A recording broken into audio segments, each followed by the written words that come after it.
بله، تعدادی از همراهان هم عهد و مرام او هم با او به شهادت رسیدن. الان دوستان به من اعلام کردند که ما بر اساس نوبت کشیک‌های 8گانه حرم مطهر امروز نوبت کشیک اول است. حضرت آیت الله شهید سید ابراهیم رئیسی خادم کشیک اول بودند.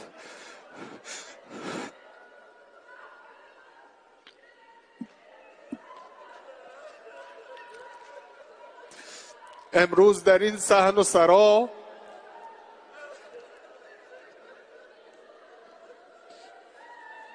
نام او رو بردیم. آقا جان شما خدمت او رو امضا کردید.